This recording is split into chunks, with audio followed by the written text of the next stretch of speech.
Ethan Cole stood frozen in the doorway of his own bedroom, watching his wife, Sabine, scroll absently through her phone, face bathed in cold blue light.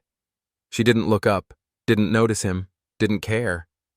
For the third night in a row, and the 50th time this year, she murmured, "Not tonight, Ethan," without even meeting his eyes.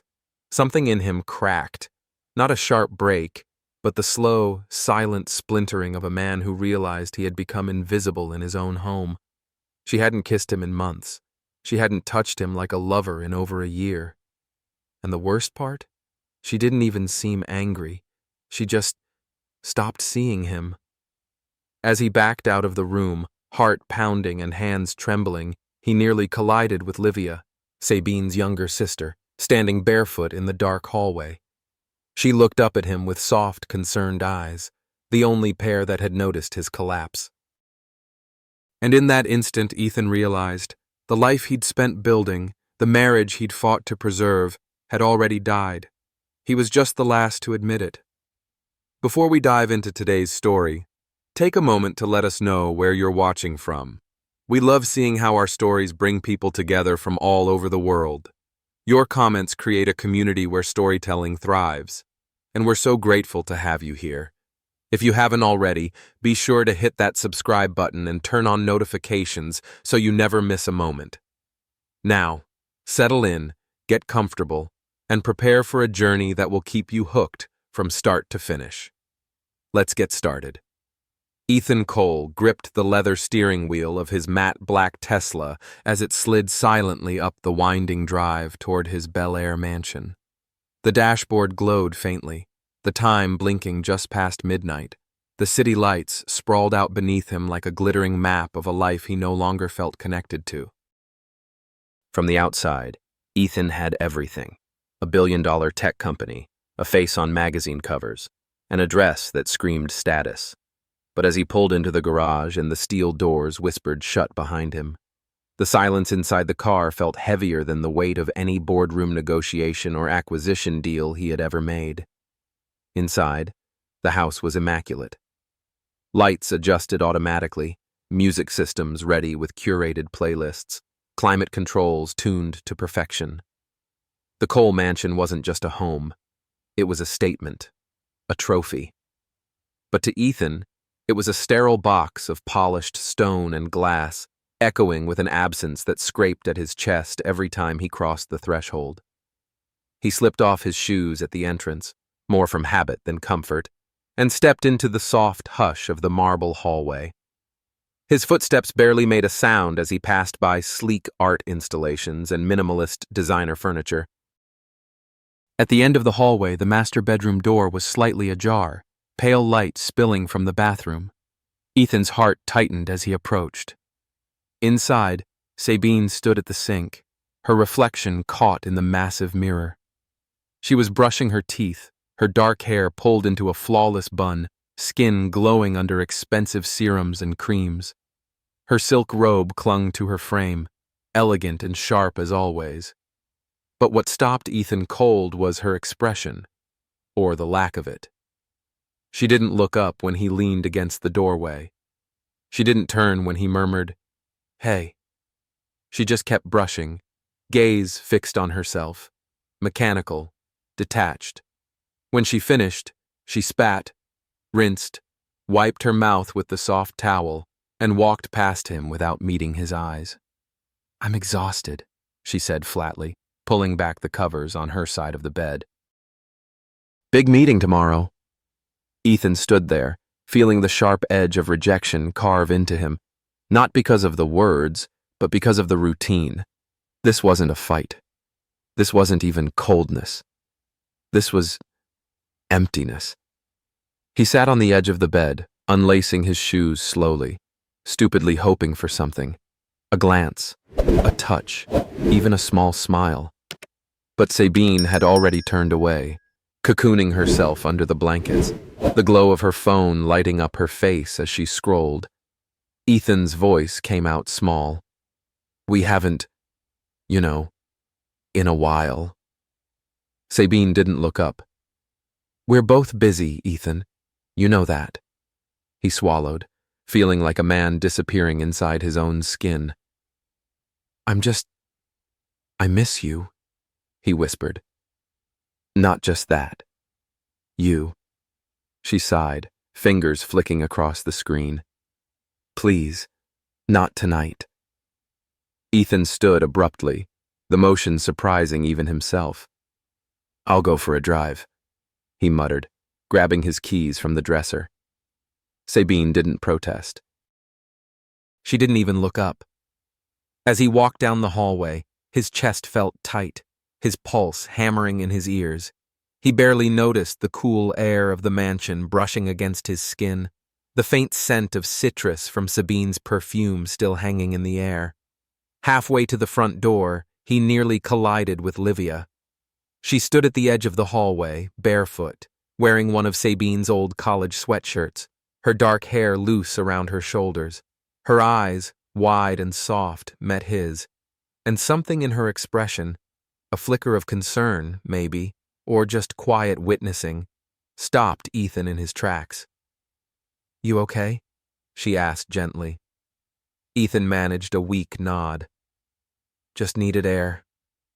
Livia gave a small, understanding smile, leaning against the wall, arms crossed loosely under her chest. For a moment, neither of them spoke. Then she murmured, almost too quietly, You used to smile more, you know. Ethan's throat tightened, and he turned away quickly, blinking hard.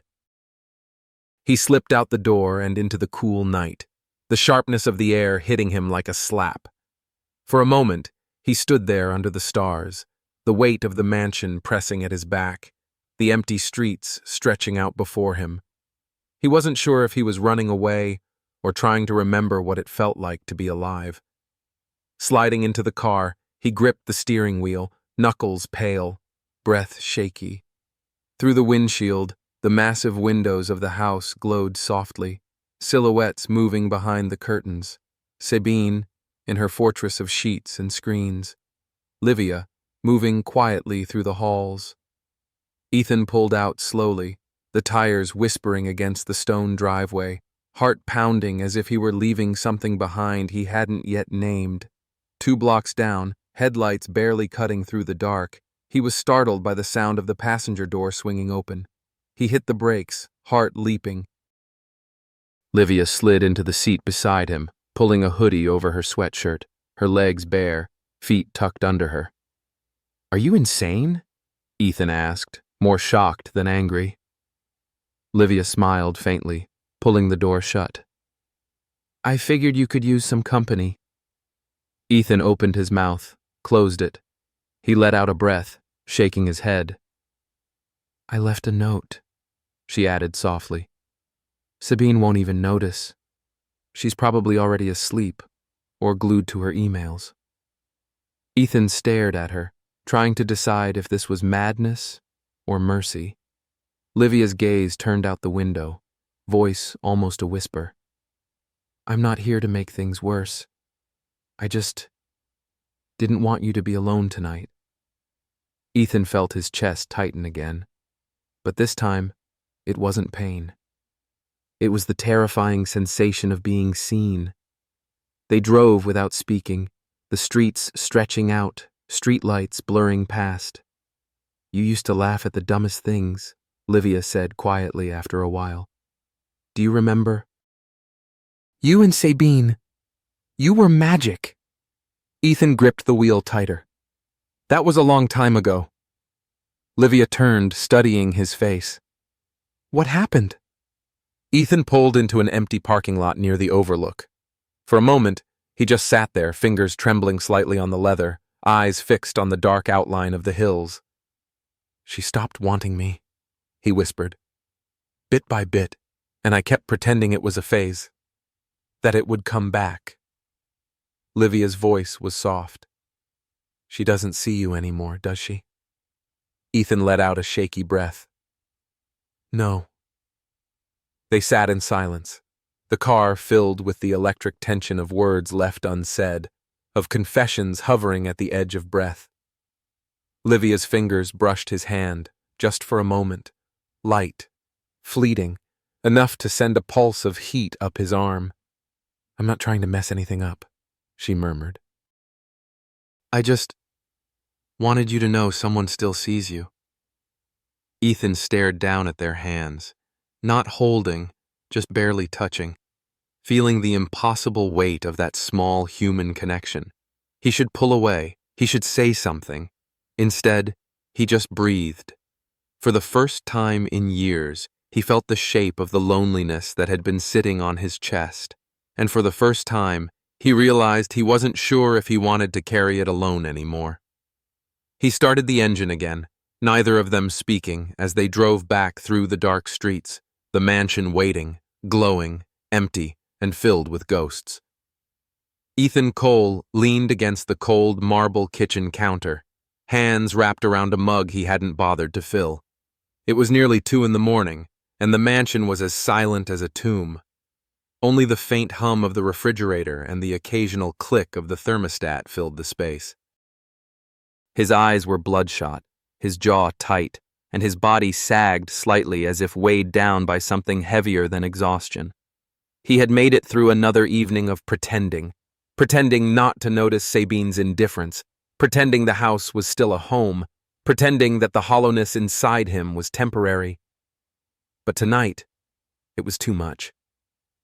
He had left the bedroom hours ago, unable to lie beside her, to watch the subtle curve of her back as she scrolled through her phone, cocooned in sheets, without once turning toward him. A soft shuffle of feet broke his trance. Ethan looked up as Livia entered, barefoot, her dark hair loose, one of Sabine's oversized sweatshirts sliding off one shoulder. She offered a small, tired smile, eyes shadowed but kind. "Can't sleep either?" she asked softly.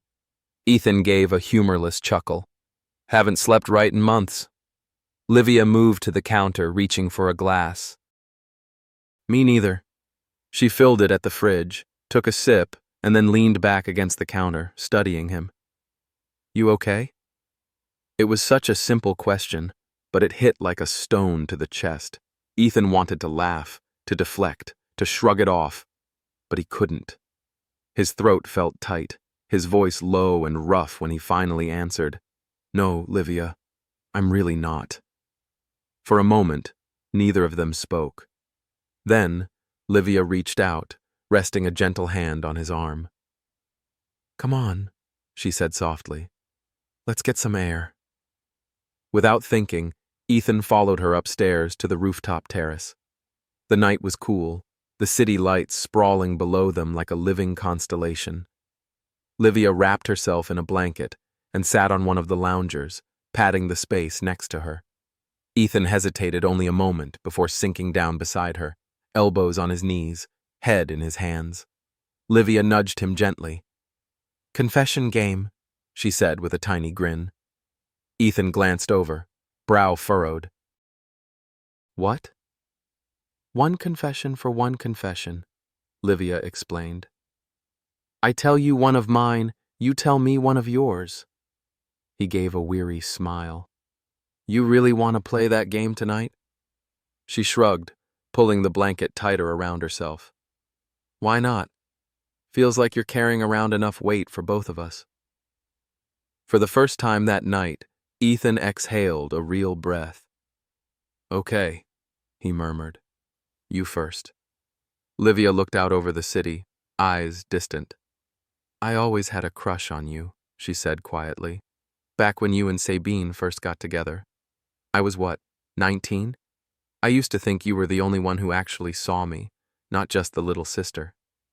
Ethan's chest tightened. He stared at her, startled, unsure how to process the confession. "Your turn," Livia said, voice soft. Ethan swallowed hard, the words sticking. "I haven't felt like a husband in over a year," he finally admitted. "Haven't felt like a man in this marriage in longer."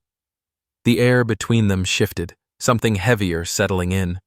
Livia reached out, just briefly, her fingers brushing his hand, a simple human gesture. But it ignited something inside Ethan. Not lust, not romance, but an ache so deep it made him want to shatter. They sat like that, quiet, the city humming softly around them, until Ethan finally whispered, "I should go back inside." Livia nodded, but her eyes lingered on him, soft and understanding. "I'm here if you need someone," she said quietly. "Just here." The next morning, Ethan woke early, his head pounding, his stomach knotted. Sabine was already gone, no sign of her aside from the faint scent of her perfume in the bathroom and a smudge of lipstick on her coffee cup.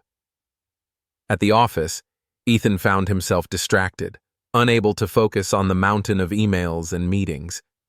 His friend and CFO, Darren Holt, noticed immediately. "You look like hell," Darren said as they sat in the sleek conference room overlooking downtown Los Angeles. "Something going on?" Ethan gave a tight, humorless smile. "Marriage problems," he admitted. Darren leaned back, folding his arms. "You sure it's just marriage problems? Or are we talking about something more?" Ethan hesitated, then let out a heavy sigh. "I don't know. I can't shake the feeling there's something else, something bigger." Darren studied him. "You want me to put someone on it?" The question made Ethan's skin crawl. Was this really who he had become? A man who needed a private investigator to figure out his own marriage. But the knot in his gut had been twisting tighter for months, and now it felt like it was strangling him. "Yeah," Ethan said quietly. "Yeah, I do." The report came back faster than Ethan expected. 3 days later, he sat in his office, blinds drawn, hands shaking slightly as the investigator laid out the photos and documentation on the table. Ethan's heart pounded in his chest as he flipped through the images. Sabine, laughing, drinking, smiling in a way he hadn't seen in years, with Alexei Varro. Ethan felt bile rise in his throat. Alexei, the hedge fund magnate, the social climber, the man Sabine had always dismissed as just business. And then the investigator's voice cut through his haze. "I should tell you, Mr. Cole, Alexei isn't a rival in the way you're thinking. From everything we've uncovered, he's been using your wife as a beard for years." Ethan's breath caught. "A beard?" The investigator nodded. "It's not an affair of passion. It's social cover. Power moves. They're using each other." Ethan sat back hard in his chair, the room spinning slightly. It wasn't just betrayal. It wasn't just infidelity. It was deception on a scale he hadn't imagined. His entire marriage, his public image, the life he had worked so hard to build, all of it a prop in someone else's game. That night, Ethan didn't go home. He drove for hours, up and down the coast, past the glittering hotels, the silent beaches, the darkened hills. His phone buzzed with missed calls from Darren, from his assistant, even one from Sabine that he didn't answer. When he finally pulled into the driveway, it was nearly 3 a.m. The mansion loomed ahead, dark and cold, a glass cage he no longer wanted to walk into. He sat in the car, head resting on the steering wheel, eyes burning. A soft knock on the window startled him. Livia stood outside, arms wrapped around herself, face pale in the moonlight. Ethan opened the door, stepping out into the cool night air. "I saw your car," Livia said softly. "I was worried." Ethan let out a shaky breath. "I found out everything." Livia looked up at him, eyes wide. "What do you mean?" He told her. Everything. The arrangement, the lies, the social climbing, the years of using him as a figurehead. And as he spoke, Livia's eyes filled with quiet horror, not just at Sabine's actions but at the weight Ethan had been carrying alone. When he finished, he slumped back against the car, exhausted. Livia stepped forward, hesitated, and then wrapped her arms around him. Not romantic, not seductive, just human. Just there.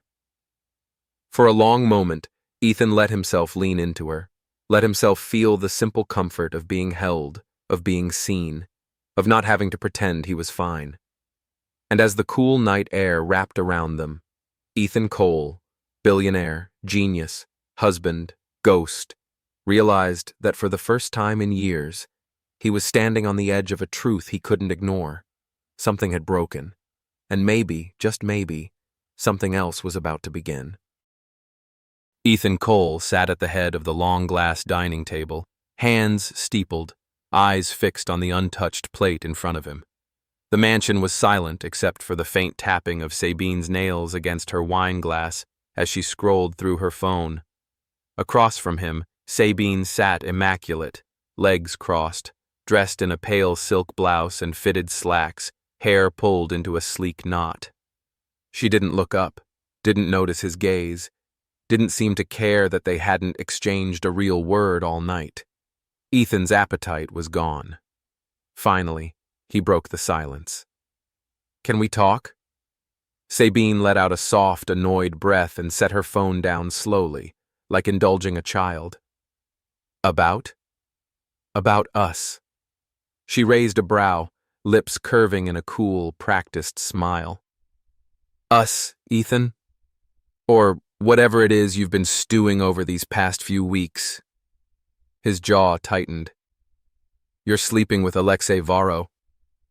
Sabine let out a light, surprised laugh. "Sleeping with?" She shook her head. "Oh, Ethan." "You're adorable when you try to play detective."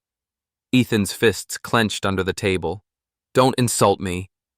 Sabine's smile flattened into something colder, more reptilian. "What exactly do you think you've uncovered?" "I know the arrangement," Ethan said, voice rough. "I know he's not your lover. I know you're his cover, and he's yours." He leaned forward slightly, eyes burning. "And I know you used me to complete the picture." For the first time, Sabine's expression flickered. She reached for her glass, took a measured sip, then set it down carefully.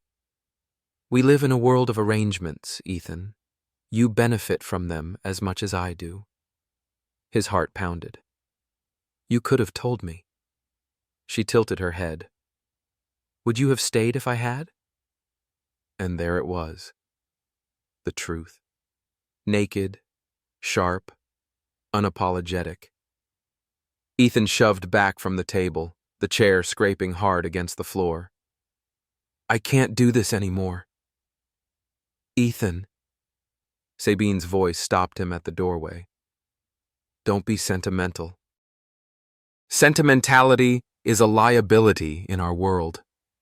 He didn't look back. Hours later, Ethan stood on the rooftop terrace, wind cutting against his skin, the sprawl of Los Angeles glittering below. His hands gripped the stone railing, knuckles pale, breath tight. "Hey," came a soft voice behind him. Ethan turned slightly. Livia stood barefoot, wrapped in a sweater, her hair loose, a worried crease between her brows. "I saw you leave dinner," she said. "Are you okay?" Ethan let out a hoarse laugh, shaking his head. "Not really." Livia hesitated, then stepped closer. "Do you want to talk?" For a moment, Ethan didn't answer. Then something cracked open. Words poured out, rough and halting. About Sabine, about Alexei, about the years of coldness, the years of pretending, the unbearable loneliness of sleeping next to someone who no longer reached for you. Livia listened quietly, eyes glistening, arms wrapped around herself. When he finally fell silent, chest heaving slightly, Livia reached out and touched his arm, just a small, human gesture. Ethan's body tensed at the contact, the ache in his chest sharp and sudden. And then, without warning, she leaned in and kissed him. It was soft, hesitant, trembling. Not hungry, not calculated, just the collision of two people starved for connection. Ethan pulled back abruptly, shaking his head, breath shallow. "We can't." "I know." Livia whispered. She stepped back, hugging herself tighter. I'm sorry, She trailed off, eyes shining. You deserve to be seen, Ethan. The next night, Ethan and Sabine arrived at the LA Tech Gala arm in arm, the picture of perfection. Cameras flashed, reporters called their names, and Sabine smiled brilliantly, her fingers light on Ethan's sleeve. Inside, under the chandeliers and soft jazz, Sabine took the stage to deliver the keynote address. Ethan stood at the edge of the crowd, glass of whiskey in hand, watching her. Mid-speech, Sabine's lips curved in a sly smile. In the fast-moving world of innovation, she said smoothly, we can't afford to be emotionally fragile. Not in business, not in life. The room chuckled softly. Ethan felt his jaw clench. A slow, dark heat uncoiled in his chest. He caught Darren's eye across the room. Darren gave a small, grim nod. It was time. Back at the mansion, the living room lights were dimmed. Laptops glowed on the glass coffee table. Ethan sat between Darren and a legal advisor, sleeves rolled up, expression carved from stone. We're ready to pull the trigger, Darren murmured. You sure about this? Ethan exhaled slowly. Do it. The team moved quickly. Marital assets were secured under new trusts. Company shares were quietly redistributed into protected holdings. Financial investigators finalized the report on Alexei's offshore accounts. A carefully curated media leak was prepared, waiting for Ethan's green light. As dawn broke, the city was already buzzing. Breaking. Billionaire Ethan Cole moves to dissolve power marriage, amidst revelations of Sabine Fontaine's arrangement with Alexei Varro. Exclusive. Alexei Varro's hedge fund under investigation for offshore fraud. Sabine arrived home mid-morning, sunglasses on, face pale. She stepped into the living room, took in the laptops, the papers, the grim faces, and froze. Her eyes locked on Ethan. What have you done? Ethan stood slowly, his face calm. I've woken up. Sabine's voice sharpened, a note of panic curling at the edges. We had an understanding. No, Sabine, Ethan said softly. You had a mask. She stood there, trembling slightly, her control slipping. For the first time, Ethan saw her. Not the polished, perfect Sabine of magazine covers, but the woman underneath. Desperate, furious, afraid. That evening, Ethan drove out to Malibu. The beach house lights were off, the air cool and salt-tinged. He found Livia on the deck, legs curled under her, gaze distant over the water. I can't be part of this, she said quietly as he approached. I didn't want to be the reason your life exploded. Ethan's throat tightened. You weren't. You aren't. Livia shook her head, eyes glistening. You don't know that. Ethan crouched down in front of her, voice low and steady. You were the only thing in that house that was real, Livia. Her breath hitched. I don't know if I can stay. Ethan closed his eyes briefly. When he opened them, his voice was raw but sure. Then go. If you have to. But know this. I'm not fighting for revenge anymore. I'm fighting for my life. He reached out, brushing a tear from her cheek with his thumb. And maybe for you. For a long moment, they just looked at each other, the surf whispering in the background, the wind tugging at their hair. Then Livia pulled away gently, standing. I need to think. Ethan watched her walk inside, feeling the ache bloom in his chest. Not the ache of loss, but the ache of someone standing at the edge of something real, something terrifying, something he could no longer run from. As he stood there on the deck, the last light fading from the sky, Ethan Cole knew two things with brutal clarity. His old life was over, and the fight for his new one had just begun. The mansion had transformed. It was no longer just a home or even a monument to Ethan Cole's wealth. It was now a war room. Gone were the curated flower arrangements and designer vases. In their place were legal files, laptops, glowing tablets spread across the long dining table. Ethan sat at its head, sleeves rolled to his forearms, eyes sharp but tired. Darren Holt sat to his right, tapping away at his tablet, a lawyer on his left whispering updates about asset protections and filing deadlines. For the first time in years, Ethan felt something flicker under his skin, not dread, not defeat, but fire. All marital assets have been secured, the lawyer reported calmly. Your personal holdings are now legally separate. Sabine won't see $1 you don't allow. Darren added, and the media package is prepped. Once you say go, the Alexei Varro report hits every major outlet. Offshore fraud, shell companies, you name it. Ethan's fingers drummed once against the glass table. Do it. No one spoke. Darren gave the quiet signal. Within an hour, the media floodgates burst open. Breaking. Billionaire power couple crumbles. Sabine Fontaine. Alexei Varro. Exposed in fraud ring. Exclusive. Ethan Cole. Quietly secures empire. Sabine Fontaine. Loses board positions. Inside the elite collapse. How 2 of LA's power brokers fell from grace overnight. Ethan stood at the window of the study, arms crossed, watching the sun rise over the hills. It should have felt like victory. Instead, it felt like stepping into the wreckage of a world he'd long known was crumbling. Sabine stormed through the front doors mid-morning, sunglasses on, jaw clenched, a tight bundle of panic wrapped in designer silk.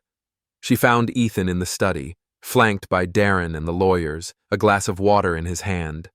Her voice was sharp, shaking. What the hell have you done? Ethan didn't flinch. I took back my life. Sabine's laugh was brittle. We had an understanding.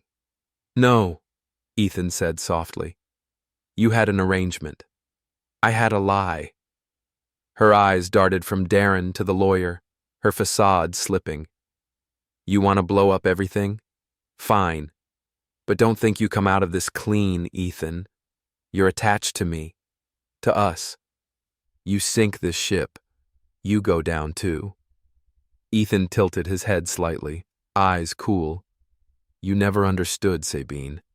I'm not afraid to start over. But you don't know how to exist without the performance. For a second, her mask cracked. Sabine Fontaine, the woman who had dominated galas, magazines, boardrooms, looked small. Then her face hardened, and without another word, she turned and walked out. Ethan let out a breath he hadn't realized he'd been holding. Later that afternoon, Ethan drove to Malibu. His phone had been buzzing non-stop. Reporters, advisors, people wanting a quote. He ignored them all. He needed air, space, clarity. The beach house sat quiet against the crashing waves, the sun slipping lower in the sky.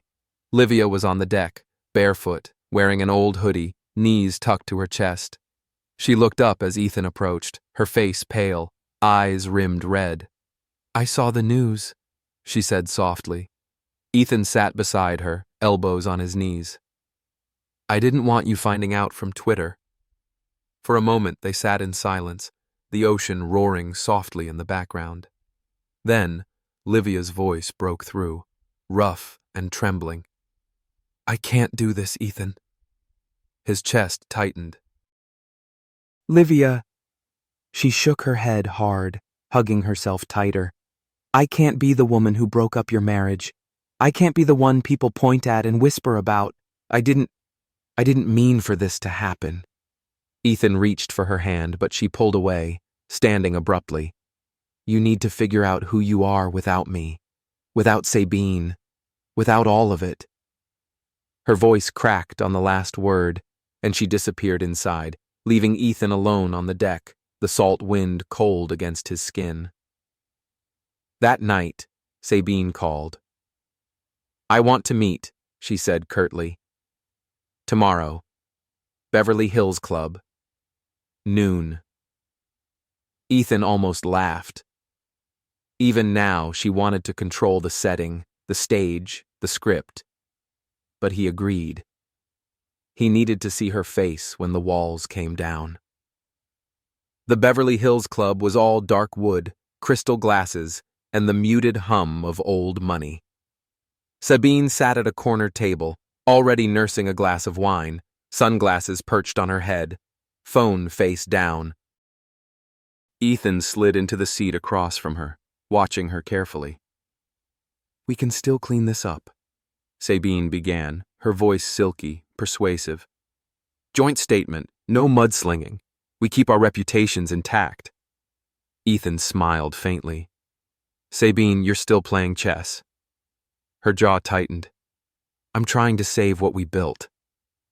Ethan's voice was quiet but firm. "You're trying to save you." Across the room, Alexei Varro slipped in, pale, agitated. His usual confidence cracked. His eyes darted toward Sabine, then away, as if realizing just how little control they had left. Ethan stood. "I'm not negotiating with the woman I married. That woman's gone." For the first time, Sabine looked afraid. By evening, the news had worsened. Alexei's hedge fund was hemorrhaging clients. His name was tied to fraud investigations, frozen accounts, whispers of federal charges. Sabine's board positions were revoked, one after another, citing reputational risk. And Ethan? Ethan was silent. He stayed off camera, made no public statements, let the world spin without feeding the fire. He stood in the quiet of the mansion's study, watching the sunset through the glass, Darren beside him. "You did it," Darren said softly. Ethan gave a faint, tired smile. "Not yet." At the beach house, Livia paced. She hadn't answered Ethan's calls. She hadn't been back to the mansion. She watched the news, her stomach twisting, her hands trembling. When Ethan finally knocked on the door, she hesitated, heart pounding. She opened it to find him standing there, looking raw. No suit, no mask, just a man. "I'm not here to pull you into this," Ethan said quietly. I wanted you to know. I'm still standing." Livia let out a shaky breath. "You don't need me to save you, Ethan." "I know," he said. "I don't want you to save me. I want you to know that I'm saving myself." Her eyes glistened. For a moment, they just stood there, the ocean whispering behind them, two people suspended at the edge of something dangerous, beautiful, and real. Ethan reached into his pocket, pulled out a key, to the beach house. "If you want me," he said softly, "you know where to find me."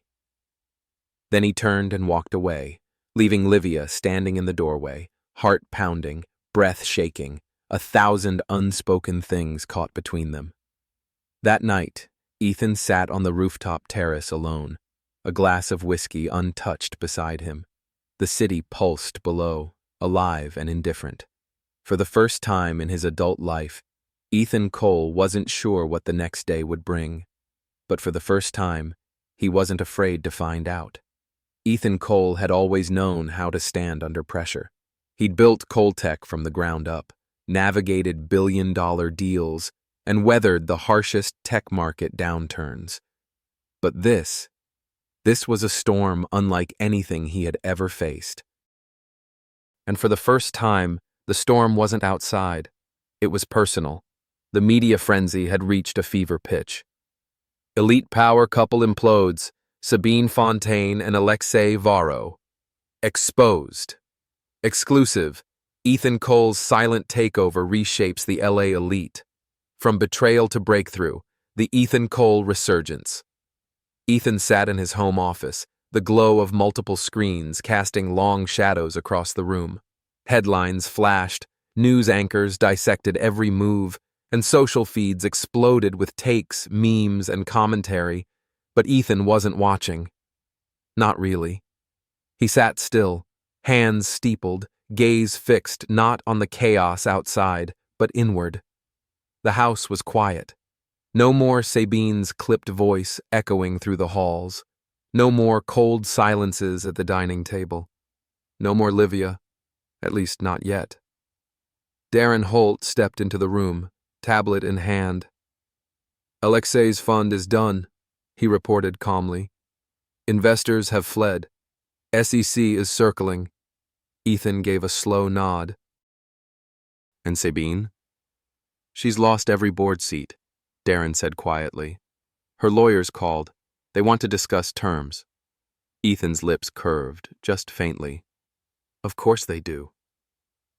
That night, Ethan put on a black tailored suit and walked into the LA Financial Gala, alone. The moment he stepped through the grand marble entrance, the room shifted. Heads turned. Cameras swung. He was the man of the hour, the storm at the center, the one everyone had underestimated. He saw Sabine across the room, radiant in a crimson gown, smiling tightly at donors and CEOs. Her eyes flicked to him, froze for a beat, then flicked away, calculated, composed. He saw Alexei, too, pale and visibly rattled, flanked by PR handlers trying to salvage what was left. Ethan crossed the floor with measured steps, pausing only briefly to greet an old investor, a tech journalist, a fellow CEO. He wasn't here to gloat. He was here to be seen, whole, untouchable, undeniable. At the champagne bar, he caught Sabine's gaze again. For a moment, they simply looked at each other. No smiles, no pretense, just the quiet acknowledgement of a game played and lost. Ethan lifted his glass slightly, not in a toast, but in a silent message. I see you, I know you, and I am no longer yours to break. Then, without waiting, he turned and walked away, leaving Sabine standing alone in a crowd that had once been hers to command. Back at the mansion, the victory tasted sharper. The divorce was finalized in near-record time, thanks to Ethan's legal team and Sabine's crumbling leverage. He kept full control of Coltech, full custody of his personal assets, and, crucially, public goodwill. Sabine walked away with a settlement that was only a fraction of what she had once counted on. Alexei vanished from the LA scene, his name dragged through financial media, his jet spotted leaving for Europe under a shroud of scandal. Friends defected, allies distanced. His empire fell, not with a bang, but with the quiet, brutal precision of numbers turning against him. Ethan stood by the window one night, watching the city glitter below. He had won. But the house was still quiet. Livia was still gone. 1 week later, Ethan drove back to Malibu. The beach house sat quiet, lights off, the ocean beyond dark and restless.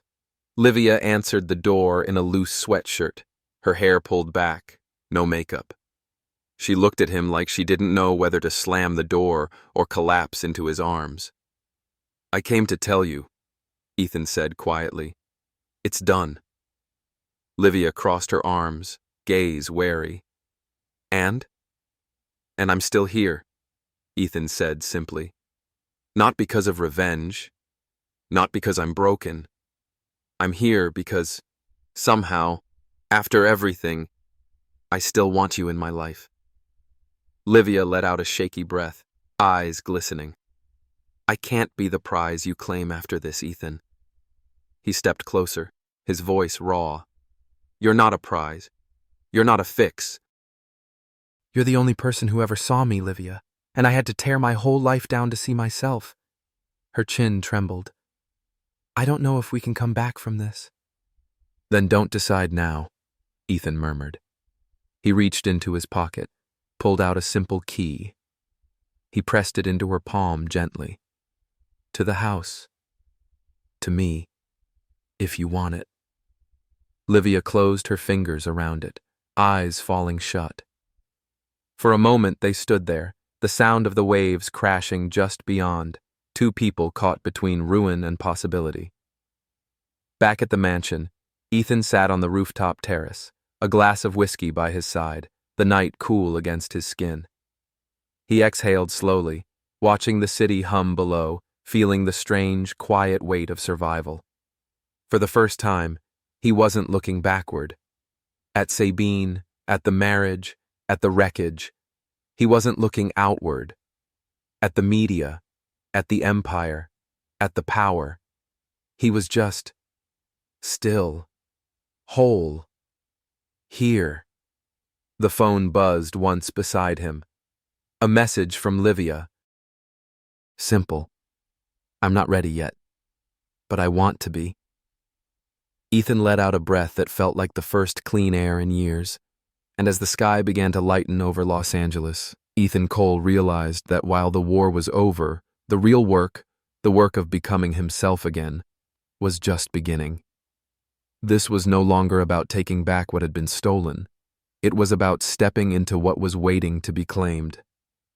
The morning Sabine Fontaine's world fully collapsed, she woke up to a phone vibrating on the nightstand. The sun hadn't even cleared the Beverly Hills skyline, but already her notifications were in the hundreds. Sabine, call me. Urgent. Pull out of the foundation event. Press is swarming. We need a statement now. She slid out of bed, silk robe clinging to her skin, and moved to the window. Below, reporters were gathering at the gate, cameras ready, voices sharp through the intercom. Her reflection in the glass was still flawless, but Sabine could feel the hairline fractures spidering beneath the surface. Hours earlier, Ethan's legal team had finalized the divorce. No joint statement, no delicate press release, no graceful rebranding of their separation. Instead, the truth had detonated. The sham arrangement with Alexei Varro, the offshore accounts, the shell games, and worse, the private emails leaked by an insider, ones Sabine had never expected to surface, ones that painted her not as a savvy woman surviving in a man's world, but as a calculating social climber who'd used her marriage as a business merger. By noon, Sabine's phone had stopped ringing, not because the crisis was over, but because the people who mattered had stopped calling. Ethan stood in the mansion study, blazer off, sleeves rolled, watching the muted news play on the mounted screen.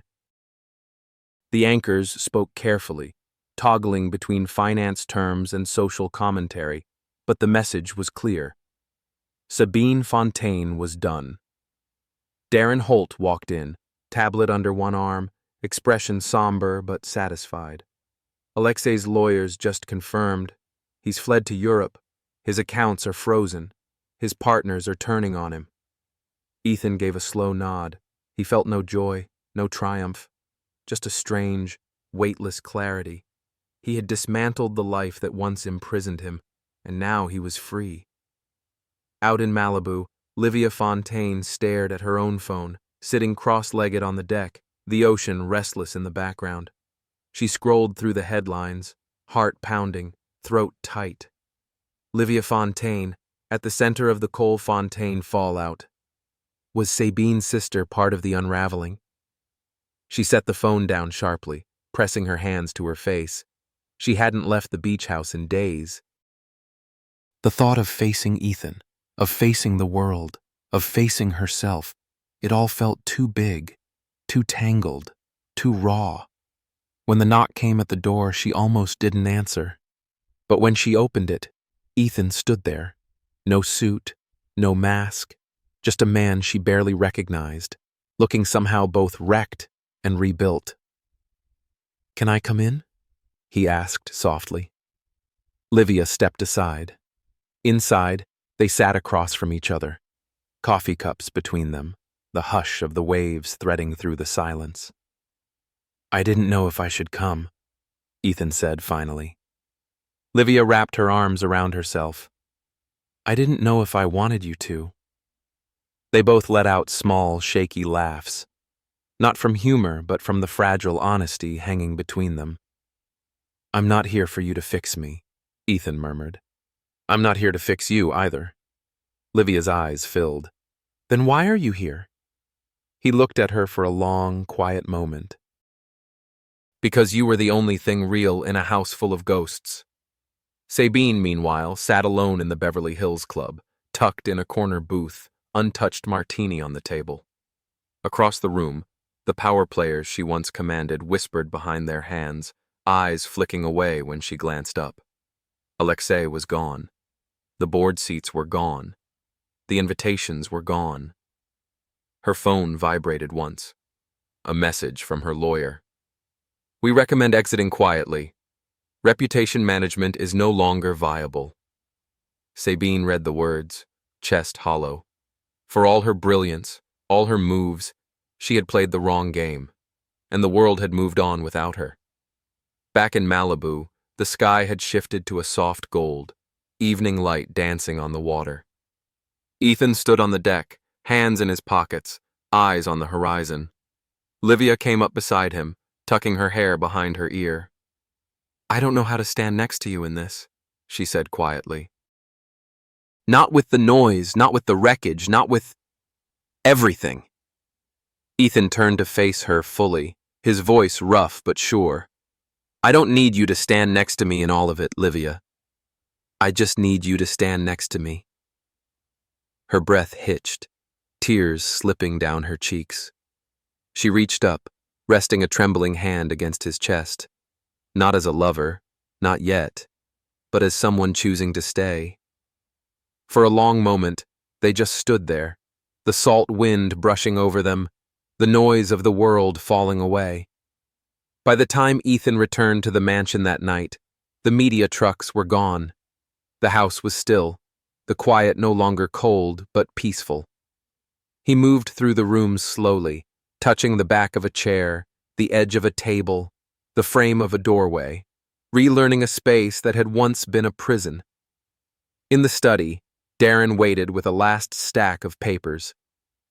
"Final sign-off," Darren murmured. "After this, it's all yours." Ethan signed quietly. When he looked up, Darren hesitated. "Can I say something?" Darren asked. Ethan gave a tired smile. "When have you ever asked?" Darren smirked faintly, then sobered. "You did it, man. Not just the business, not just the legal stuff. You walked through the fire and came out the other side." Ethan exhaled slowly, feeling the truth of it settle deep in his bones. For the first time in years, he wasn't Ethan Cole, the brand, the husband, the figurehead. He was just Ethan. Meanwhile, Sabine's name faded from headlines, replaced by newer scandals, fresher stories. She sold the penthouse quietly. She slipped out of events unnoticed. She became a whisper, a cautionary tale, a chapter the city had already closed. Alexei vanished entirely, his empire dissolved in lawsuits and bankruptcies, his name lost to offshore shadows. Livia stood on the beach at dusk, phone in hand, scrolling through a message from Ethan. No pressure, no expectations. "Just when you're ready." Her fingers hovered, heart pounding, then slowly typed back. "I want to be." She pressed send, exhaling shakily as the ocean roared in the dark. Ethan sat on the rooftop terrace. The city stretched out below, a glass of water resting by his side. The night air was cool, laced with the scent of jasmine and the faint hum of traffic far below. He looked up at the sky, at the quiet spread of stars, and for the first time in as long as he could remember, he felt something unfamiliar and almost holy settle in his chest. Peace. Not the peace of perfection, not the peace of victory, the peace of survival, of wholeness, of knowing that even after the most brutal unmaking, there was still something left worth rebuilding. He didn't know where Livia would land, or if they would find their way fully back to each other. He didn't know what the headlines would say tomorrow, or the next day, or the next. but he knew who he was. And as the night wrapped around him, Ethan Cole closed his eyes and let himself be still. At last, the morning light crept through the towering windows of the Bel Air mansion, soft and gold, catching on the edges of the glass and stone. For the first time in a long while, Ethan Cole was awake before his alarm, barefoot on the cool floor, a coffee mug warming his hands. The mansion, once a hollow symbol of wealth and isolation, now breathed differently. It was quieter, but not empty. There were signs of life everywhere. Casual, human signs. A book left open on the side table. Sneakers kicked off by the door. A faint trace of laughter lingering from the night before when Darren had stopped by for a quiet drink, not as an advisor, but as a friend. Ethan moved to the rooftop terrace where the city spread beneath him, endless and pulsing. He had once looked out at this view and felt nothing but suffocation. Now, the horizon felt wide. Possible. His reflection in the glass door caught his eye. Not the carefully controlled public figure, not the image curated by media teams and stylists, but a man slightly older, slightly weathered, a little scarred, and, for the first time, at peace. Behind him, soft footsteps approached. Couldn't sleep either. Livia's voice was quiet, familiar now in this space that had once belonged only to Sabine and her machinery of image. Ethan turned to see her, barefoot, wrapped in a sweater, hair loose and still messy from sleep. She looked hesitant, as if she was still figuring out where she fit in this chapter of his life. But there was no expectation in her eyes, no demand. Just a woman who had walked through the wreckage alongside him and was still standing. "I'm okay," Ethan said softly. "For the first time, I'm okay." They sat side by side on the cushioned bench, shoulders barely touching. Neither of them rushed to fill the silence. Livia picked at a thread on her sleeve. "Do you regret it? Any of it?" Ethan exhaled slowly, watching the horizon. "I regret who I let myself become. Not the marriage falling apart. That was dead long before we admitted it. I regret that I stopped showing up as myself, long before Sabine stopped seeing me." Livia's throat tightened, and she nodded. "I get that."